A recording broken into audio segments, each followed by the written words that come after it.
Okay, so for the research video, I decided to research Walt Disney because I love Disney. Love it. I was in Disney World last year with my family.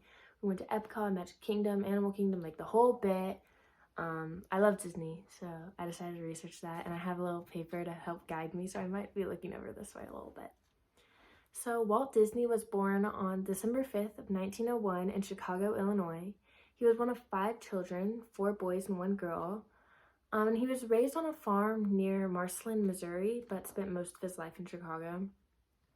Walt Disney was always interested in drawing. He loved to sketch, he loved to create characters, he loved that whole bit. And so whenever he was only 7 years old, he sold some of his first sketches to neighbors, kind of just for fun, but also just for money. So in high school, he divided his attention between drawing and photography, contributing both to the school paper. He always loved to just draw and show other people like what he was capable of. At night, he would attend the Academy of Fine Arts, so he was very busy.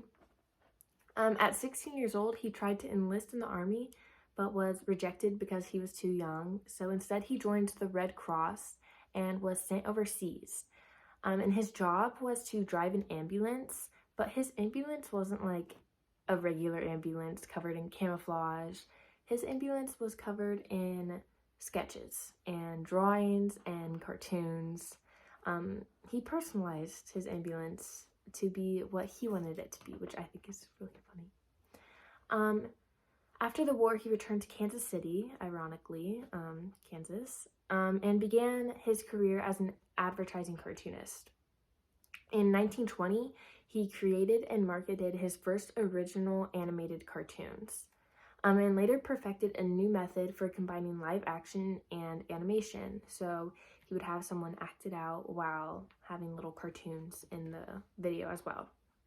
In 1923, he left Kansas City for Hollywood with nothing but a few drawing materials, $40 in his pocket, and a completed animated live action film. That was all he had whenever he moved, so not really that much. His brother Roy was already living in California, so Roy was really generous and let Walt move in with him. And they combined their resources together and constructed a camera stand in their uncle's garage. Later, they received an order from New York for their first short film, which was named Alice Comedy.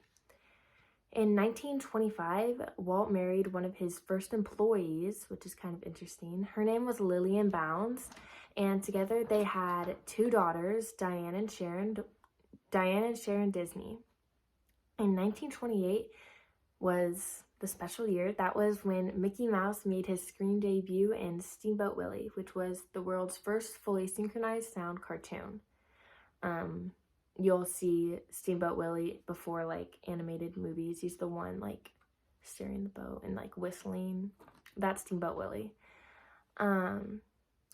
Walt's drive to perfect the art of animation was endless. He was always trying to come up with bigger, better ideas, and his drive was just amazing. When Technicolor was introduced, Walt started to make films like crazy. So this is whenever like color is starting to come into films. You're able to add life into these characters. And December 31st, 1937 is whenever the iconic Snow White and the 7 Dwarfs was made. It's the first full-length animated musical feature, and it was premiered at the Carthay Circle Theater in Los Angeles. So this was like the first big film with like colors and song and first full-length. It's very impressive back in the day. So Snow White and the 7 Dwarfs is still accounted as one of the great feats and imperishable monuments of the motion picture industry. So it's still like going down in history.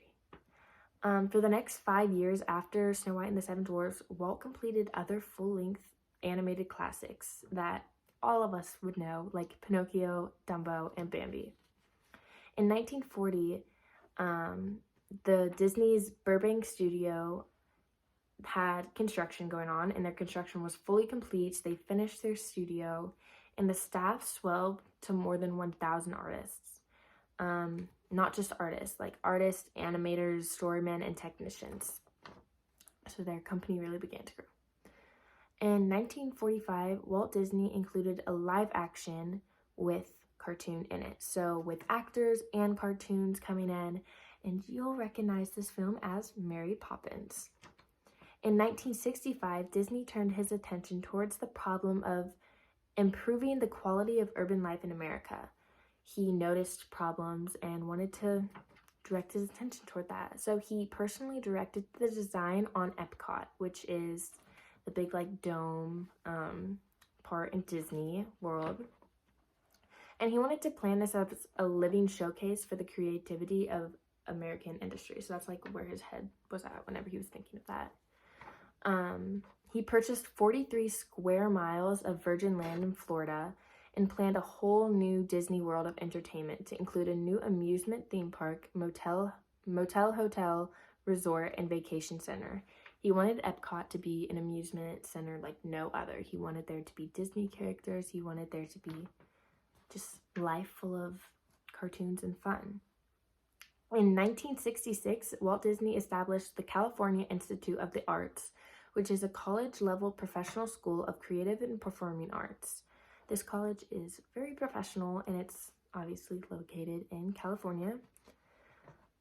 So in Walt Disney's whole lifetime, he created 81 features that were released, and many more of his ideas were later carried on into movies that we see today, like Ariel. On December 15th, 1996, Walt Disney died of lung cancer. He was 65 years old.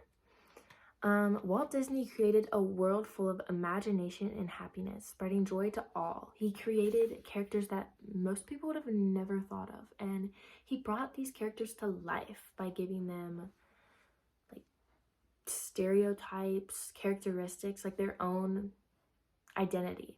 And we're able to see that through Disney World and through modern Disney films today. So, yeah.